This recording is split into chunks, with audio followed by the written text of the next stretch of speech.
You're listening to the Reinvest Podcast, where each Tuesday we show business owners and entrepreneurs how to diversify into real estate by equipping you with the tools and tactics to build generational wealth. Your hosts, Garrett Gatton and Seth Simonillo. Hey guys, welcome and thank you for joining us on the Reinvest Podcast today. Very exciting episode. We've been having some good ones lately. I think they're all good, but then talking about DSCR loans, some different loan products that I think are a great tool on our investors' tool belts. Property management.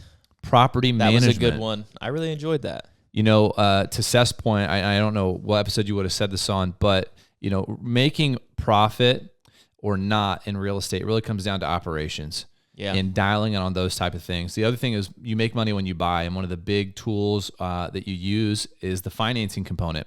And we've actually been talking to lenders recently about a lot of changes that are coming out from Fannie and Freddie. Talk about that 30-year. Things are tightening up. What was it? A lender had told us that, is it Freddie? Freddie. Okay. Yep. Freddie on an investment loan for like a duplex, they are now going to require 30% down. So, things are like, their appetite is just getting less and less for investment grade stuff, and they're wanting owner occupant cookie cutter houses, which makes sense, but it's kind of making these other products like a DSCR product or a non-QM product or, you know, whatever other portfolio loans that your local lenders might have. It's probably going to start making those more attractive as you go out into the market and start buying stuff. Yeah, you're going to need to know what options are available so that you can get the deal done and make it as profitable as possible. Some of these are more expensive, but, you know, doing a deal and getting through it and starting that engine is different than not doing the deal at all. So big things there that you want to kind of stay in tune with. Kind of in the vein of real estate investing, how to build out a portfolio. We have an awesome guest here today. And Mario, how are you doing today, man? Man, I'm doing great. It's a great day in real estate. So life is good, man. And you know what? What's cool too is as we get into your story, I'm sure your days now look a lot different than what they used to. And I know we'll get into that. So give us a little context about who are you and where are you based out of, and then we'll get kind of your origin story. Sure. Yeah. So, you know, I'm a born Californian, but an adopted Memphian is what I say, because Memphis is now home.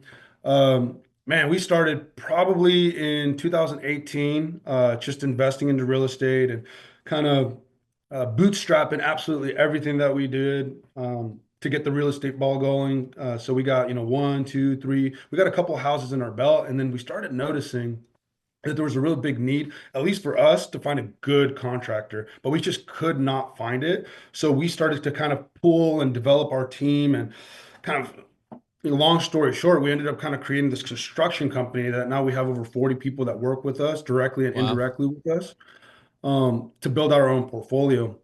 Now, the cool thing is that now we're able to provide some of these services that we provide for ourselves to all these other investors, especially out-of-state investors, because Memphis is a very heavy investor kind of hub, and they need good contractors. So we really were able to kind of fill in that niche.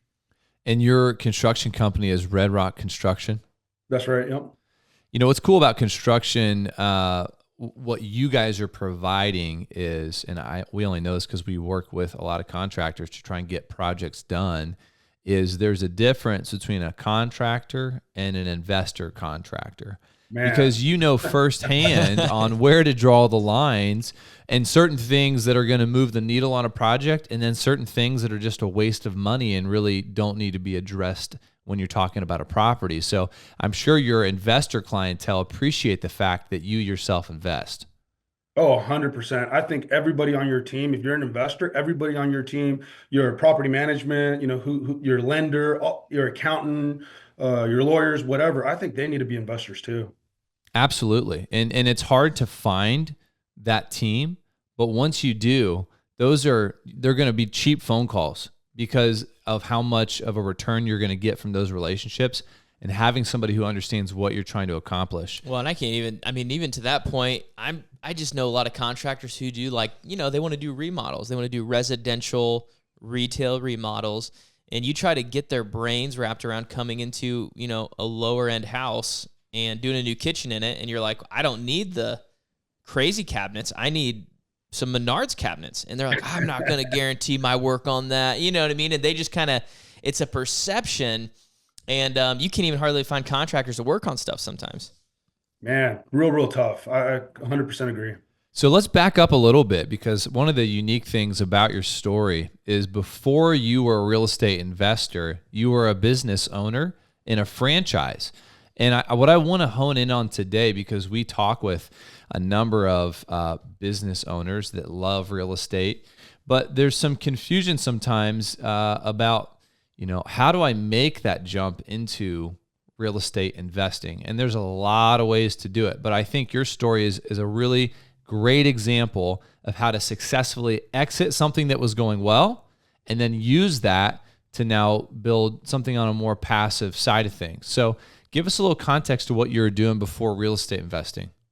Yeah, so I mean, I was in the gym world for 8, 9 years, and I worked my way up from being a personal trainer to, you know, manager and VP and all this stuff. And eventually, my colleagues, offered me an opportunity to buy into the business. It wasn't just handed to me. I had to, write a nice check in order to be able to do it. Luckily I was pretty frugal, so I had, I don't spend my money on a whole lot, and I just like to work. So wrote a nice check.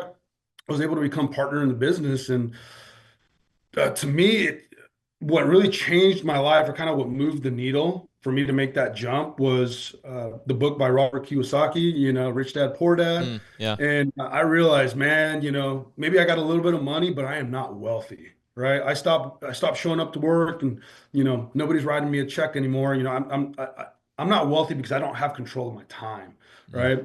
And then I guess my boss, or the principal shareholder, we were having a conversation, and he said, at the end of all of this, I want to walk away with $10 million. And I was a minority shareholder. And I was like, man, that's what I wanted, right? I don't think we're on the same page. I want to walk away with $10 million. And that was his goal as the primary. So I was like, man, I don't think we're aligned. So that's when the needle really started to move for me. And I said, you know what, I really got to take home control of kind of my life. And I think real estate is the way to do it. And, listening to podcasts like yours, or, like Bigger Pockets, really just kind of set my eyes on real estate. And, I kept saving, because for me, I did need a little bit of money to get started. I didn't have, somebody to teach me about hard money, or these kind of other facets that will allow you to make this jump a little bit quicker. But, I had a little bit of money, bought a couple of properties, and then just started with that. Started with about 3 properties. Was your gym in California, or were you already in Memphis at this time? No, so I was in California. So it's a brand named Crunch. We had the rights to Orange County, and we were expanding. We were doing really well. My parents thought I was crazy because I had a nice cushy job, right? Everything was going real well. So why would I trade something so secure for this kind of unknown that nobody in my family has ever done? But my life has been Yeah, what amazing. was your touch point into real estate? I know you said podcast, but I mean, what was it that you started looking outside of building the gym business and getting into real estate? And then not only that, but you decided to do it out of state, it sounds like. Or did you start buying in California? No. California, it's crazy in California. Money doesn't really go too far there. Well, I started studying, right? So I knew it had to be real estate. I needed something that could, bring me a check every month, right? It would work without me having to work. So I knew passive real estate and long-term rentals would have to be a big cornerstone of my business. But I was looking, I felt like the market was already inflated. Luckily, it wasn't, right, at the time that I got in. It was perfect timing, right? But I was looking for which markets didn't get affected in 2008 as much, with a big crash. And Memphis was one of them, where the prices were relatively steady, and, relative to some of the other states. How did you find that information? What was your research process to determine that? Oh man, I had no process. I was the wild west. I was Google. Hey, good places, right? AI wasn't available quite as much then to help you kind of narrow these things down. But really, it was just the wild west. It was a guessing game for me, because there's nothing in Memphis for me. I had no family here, nothing. So were there other markets that you identified and that were competing with Memphis before you selected that one? There were a couple that I was looking at in Texas, and then Indianapolis was another big market, but I ultimately just Memphis ended up being the one. Very Which, I cool. mean, looking Wow. back on it, 2018, you almost couldn't have picked wrong in the like you almost could have No. thrown a dart anywhere over here, and it would have been like a good market into coming into a good time for real estate. But yeah, Memphis is still a great market, still really strong. Oh yeah, it's great. So when you were when you made that mental shift and pivot of I want to start buying assets that are going to work when I don't work, Yeah. were you doing that from disposable income from your job at the time, or how did you exit the franchises of the Crunch business? So it was kind of a two-part, right? So one, I had my salary and my draws, and then I had my ownership stake, right? So selling an ownership stake is not as easy as you would think. So there's other owners, they have to vote and not everybody agrees, and what's the valuation. So that was a whole complicated thing that really took about 2 years. And really the only reason I was able to sell my portion, because originally they were just going to make me stick with that portion, right? But I wanted Mm. nothing to do with it. I was like, I'm going to put all my eggs in this real estate basket. But I had a real good friend that was also part owner that really went to bat for me. And now he's a partner of mine here, with one of my other LLCs, but he really helped me get out of it. But in terms of disposable income, I had none. Every dollar that I had went into real estate, and it ended up being the best move. I would skip meals in order to be able to put all my money into real estate, right? So wore the same clothes, like nothing. Everything went into real estate, and ended up being the best move because the timing was perfect. So Right. Yeah. when you were doing that, were you working? Like, how were you financing some of those initial properties in Memphis? Like, how many? Here's the question: how many properties did you buy in Memphis before you moved there? One, two, three. Three. Two of them were on auction, sight unseen, and that's probably one of like the worst things I could have done because it was a Woo! house. Yeah, Oh my gosh. yeah.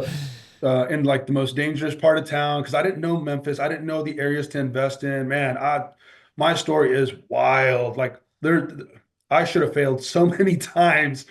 Um, but luckily it worked out just because I was willing to, bootstrap it and work to make sure that it worked. So you had mentioned, and I think this is, I know it may not feel related to the real estate side of things, but a lot of this is there's some carryover in how real estate partnerships works and even having ownership interest in a business. Part of you alluded to how it was difficult to sell your ownership interest in the Crunch franchise. Part of that was it related to there being like a first right of refusal, or your operating agreement, stipulated a certain process that didn't obligate your partners to buy you outright when you wanted them, to do it. Like, what were some of those things in an operating agreement that made it difficult for you to exit that partnership? Well, there was various things, right? One, you had to have my majority votes, right, in order to even approve the sale. And then there was the valuation part of it. How are you going to evaluate it? Of course, the selling side, me, is going to want to evaluate it in a very different way than the existing partners, right? Right. And then on top of that, since I'm giving my share back, how is that percentage of the shares going to be divided amongst the existing partners, right? So there's all these kind of complicated scenarios. And at first I didn't have that 50% willing to buy me out, right? Of course, they want to hold on to the money that you know that I invested, and having to buy me out, they're going to have to pull some money out of the business, and not very it's just real challenging. How much of that was spelled out in the operating agreement ahead of time, or had to be decided? Like, so for example, the valuation of the business, a lot of the time, and I've had real estate partnerships before where we wrote it in such a way that, there'd be an appraisal. And if the parties couldn't identify or agree on the appraiser or the appraisal, then two separate appraisers selected a third party appraiser to do the valuation. And that set the baseline on what the real estate was going to be valued at, instead of us deciding, well, that appraiser's in your back pocket. Well, no, that appraiser's in your back Sure, pocket. So yeah. was that spelled out ahead of time or not? Well, not at the time, because when I guess the operating agreement that the business had was kind of this real rudimentary, hey, this gym business isn't going to get that big, so we don't really have to get real deep in the weeds, right? Mm, But as our territory expanded, obviously, we had to go back and look at this operating agreement, and then, none of that was spelled out. So it was real Right. challenging. And I think, like what you said, having the forethought to think of these potential scenarios makes a world of a difference. And I just want to, like, if you're listening to this, this is like you not having to go to the school of hard knocks, because here's what happens. An opportunity, a business, a property comes in front of you and another party, another person that you're going to partner with. And you're so focused on getting the deal done. Everybody's excited. Everybody's high-fiving. They're like, man, can you imagine if we can get this deal done, what this will mean for X, Y, or Z? And so what happens is you overlook some of those fundamentals in the blocking and tackling of setting up a proper operating agreement. And then you get the deal done. Everybody, signs, and everybody's very excited. And what happens with the operating agreement? It gets lost in your hard drive on your computer. Until when? Until you need to reference it, like exiting a business. And then you reference it and you're like, wait a minute, this is a little bit lighter than what we were, what we originally intended. So what is it? An ounce of prevention is worth a pound of cure. And it sounds like that's kind of what you learned, but tell us the end of that story, right? 2 years goes by, you come to some resolve with the partners on a value to get bought out for? Yeah, so we came to a resolve. At the end, I ended up making like no money after legal fees and whatnot. But that was okay because all I wanted was my money back so I can reinvest it into real estate. So, mm. it was good for them, good for me. Yeah, I would have liked to make a little bit more money, but at the end, that money that I was able to pull out has more than paid for itself. Right. Being able to velocitize that capital into your own investments in Memphis. So fast forward, you buy 3 properties in Memphis, exit the gym business. Now you're living in Memphis. What happened to where you decided, okay, hey, we're going to actually build a construction company and keep doing this thing at scale? Well, we started by bootstrapping, like I mentioned. So, I was at my properties till 3 in the morning painting and, installing trim, doing electrical. And by the way, I had never done any of this in my life, right? I don't think I painted a single wall in my life, installed trim, changed out an outlet. So all of this was like, look it up on YouTube and figure it out and then do it myself, right? Now, luckily, I'm doing it on my own properties and so there's real no negative consequences like doing it for somebody else. Right. And then as I started getting more properties, it was no longer conducive for me to do it myself. So I started outsourcing, grabbing some people, firing people, as I saw fit. And my team slowly started to develop and it started looking like a construction company. Um, uh, Fast forward, probably another 20 houses and we were just moving and shaking and people would just stop by our projects, out of state investors. Hey, what are you doing? I like what you're doing. Can you do this for me? Hey, I'm not a contractor, blah, blah, blah. Um, and eventually, they just came knocking so much that I was like, maybe I should have a construction company. Like, I think I do a pretty darn good job, right? So I got, I got my GC license, all that good stuff. And I got a good sized team where we can handle, quite a bit. We can handle probably close to like 8, full scale projects. That's $50 to $100,000 at a time, and then I call small projects $30,000 or less. So we can handle probably about 20 jobs at one time. So it's been Wow. pretty awesome. Man, and I love what that model is for you guys because you're vertically integrated. You're able to take on the acquisition of a property, know what it needs, and not feel dependent on another company coming through to do the remodel for you. You have a network of subcontractors for anything that you don't feel comfortable tackling with your own team. You're able to keep your cost basis down, and then you're still able to retain the real estate, on the back end of it. So are you guys burning a lot of these properties? Is that kind of your model? Yes and no. So luckily, Memphis is a very local city, right? So your local bank will lend as long as you're local as well. So we have had banks, and we've been very blessed, right? We didn't know what we were doing, but we had banks lend us, just your traditional bank, lend us the full purchase, closing, and renovation of the property up front. We were able to do Wow. probably the first 20 deals like that. Whoa. Um, They were and aggressive. Oh, it's super aggressive. I mean, because we got up to like 60 properties. We ended up selling quite a bit. Um, but we got up to like 60 properties, but we were moving real quick. I mean, we were doing 2, 3 months or 2, 3 properties per month like that with no cash. So I think after the fifth one, they started lending 100% of everything. Wow. Um, and we just got very lucky. Now, I think that particular banker ended up getting in trouble because it was against like everything. Yeah, so that never came about again, right? So we just rode that wave real well. Dude, oh, pause 1 second. That's so funny. I just, Mario, you're just at the closing table and you're just like, probably thinking to your partner, like, I don't know how this is legal. Well, come to find out it wasn't. Yeah. But that's their problem, not yours. That- You That's scaled a right. 60 unit portfolio off of But that. before they caught on to that banker, he's like, I closed like 60 loans this last year. He was doing great until he wasn't. You need to follow him to his next bank. Yeah. Oh man, That's so I don't funny. know. So, hey, let me hit you with this. There's a lot of carryover. You employ these principles that help you scale successfully this franchise of gyms. Obviously, because it outpaced what you guys expected it to do, and you were an integral part of that. So now you switch over. You're in a different industry, real estate investing. What principles from the days of you running a business in a gym carried over? What did you lean on the most to build your real estate portfolio? I would say it's three things, right? One of them is just California, and then the other two, just what I learned from the gym industry. And I was in the restaurants before that. I was a server. But from California, speed, right? California is very fast, and it's very transactional, which can sometimes be a little impersonal. Um, it can be a little challenging, especially here in the South, where everybody wants to talk to you. They ask you how your day's going, and they want to know about how your day's going, right? Not just like, hey, good, right? So, speed and transactions. Um, the two things that I got from the gym industry was hospitality matters, Mm, and sales.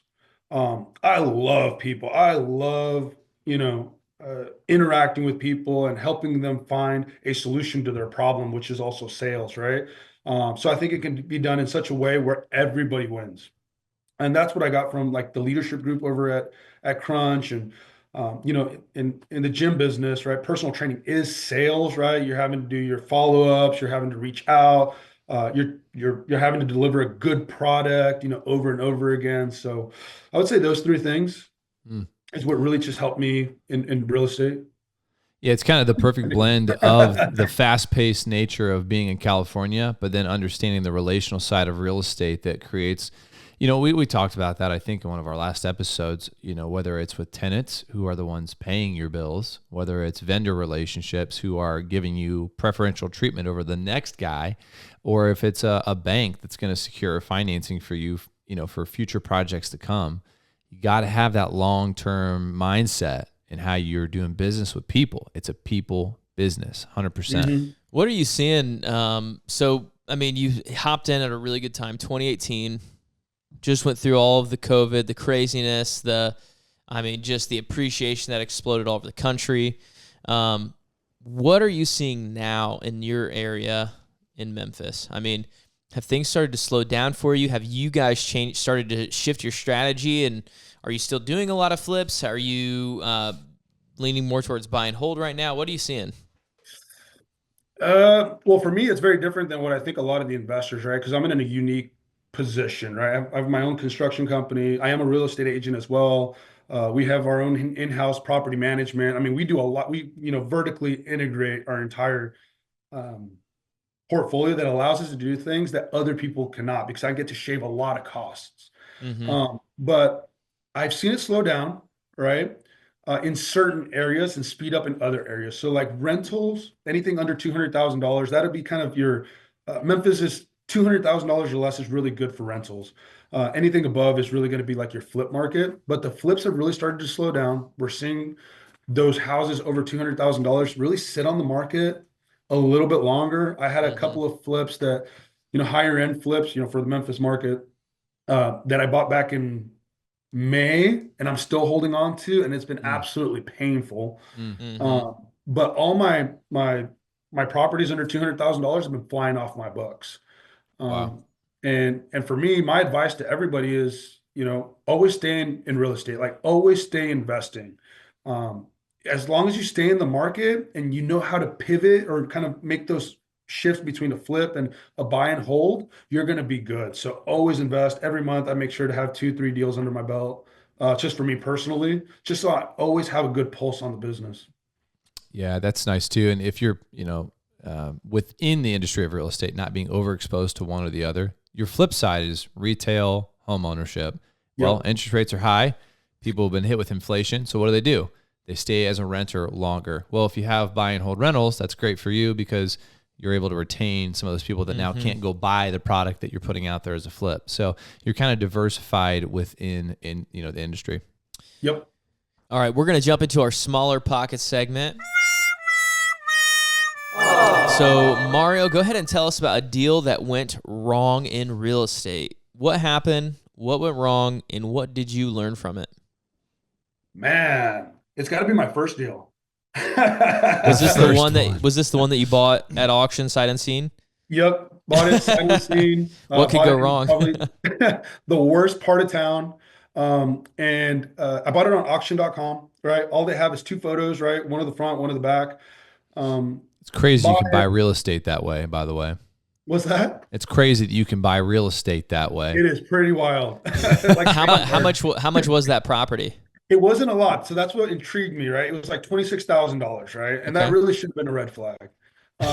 But bought it, flew to Memphis to go take a look at it, and the whole kitchen had exploded because the guy was using it as a meth lab. Oh, So, yep, exciting stuff.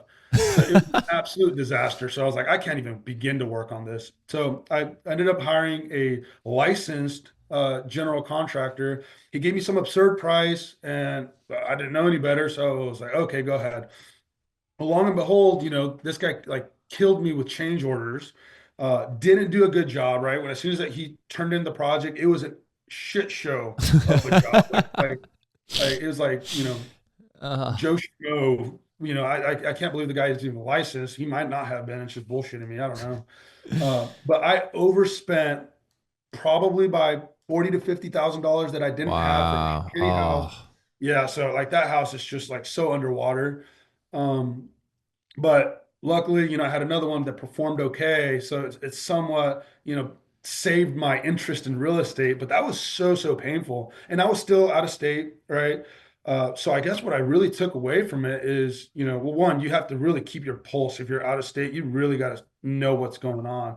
But number 2 is now me as a contractor, it helps me better put myself in other investors' shoes. So one of the things that we do is we probably document, 1,500 to 2,000 photos of all the work that we do at every single one of our investors' property, so they can see, what's behind the wall, right? That we did in fact do the right things. We put the insulation, all these things that are sometimes hidden. We're trying to make sure that our out-of-state investors don't have to go through what we went through. Wow.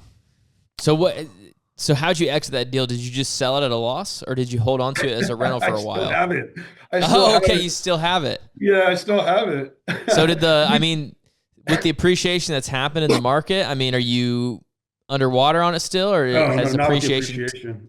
Memphis has seen, over 100% appreciation. All my houses since COVID, I have seen nothing less than 50% appreciation.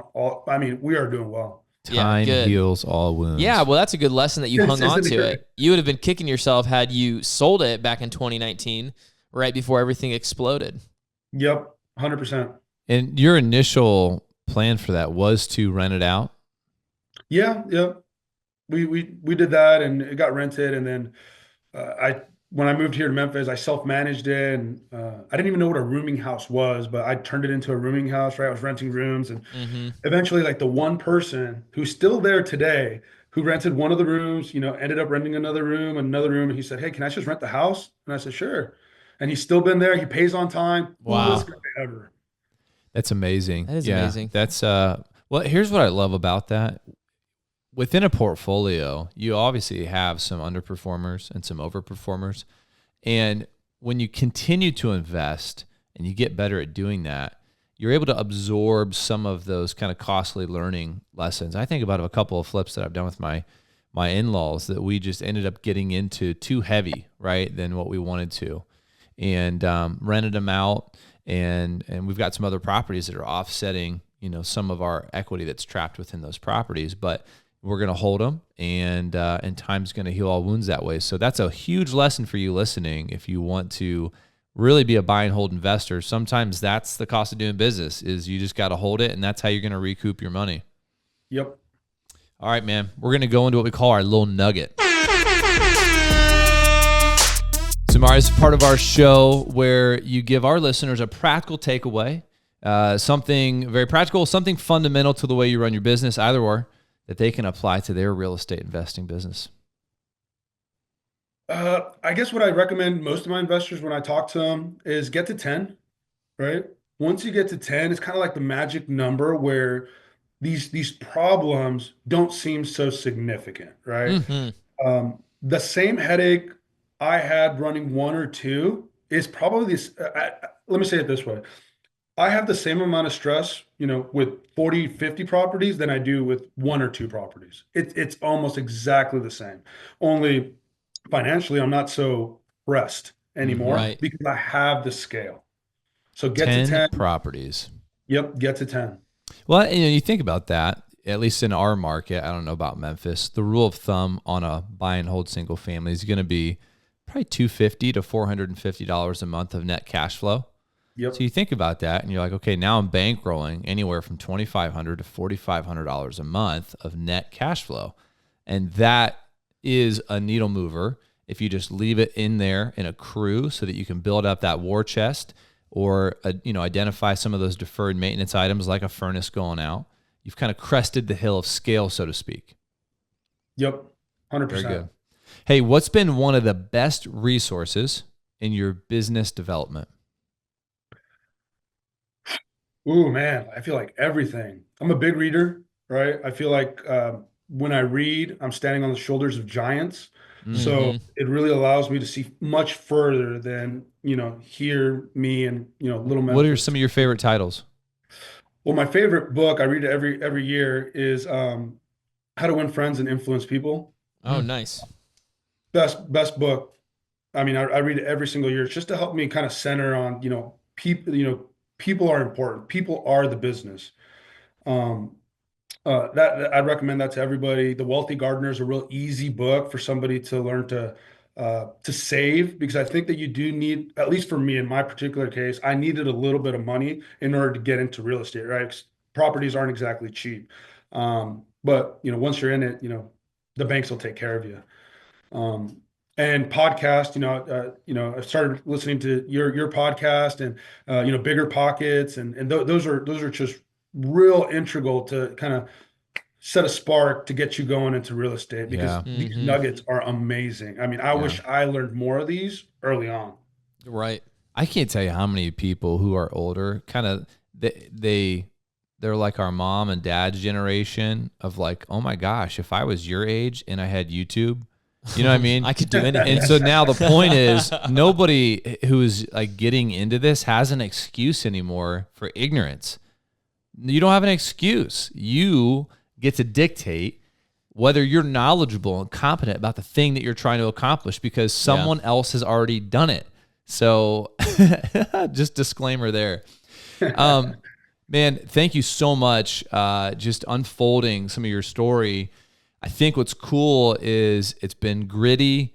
It has been hard fought for and hard won, which removes some of this kind of like, oh, it must have been nice to own all those properties going through COVID. Well, guess what? Buying those properties in 2018 and 2019 wasn't easy.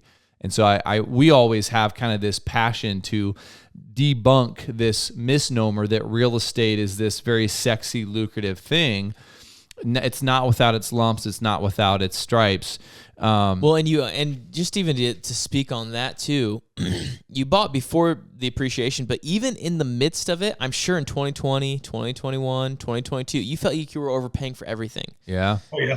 But hey, you know what I mean? Like that doesn't stop. And even today, I mean, we're looking at properties and we're like, man, I feel like if I bought this, I would be overpaying. But it's so psychological. But through all of that, you just saw things continue to move. So, I mean, there's a lot of power, and you get rewarded for movement. If you just go, if you just get stuck, you're not going to find anything. So, Agreed. Hey, in closing, man, what does it look like for people to find out more about you or follow your success?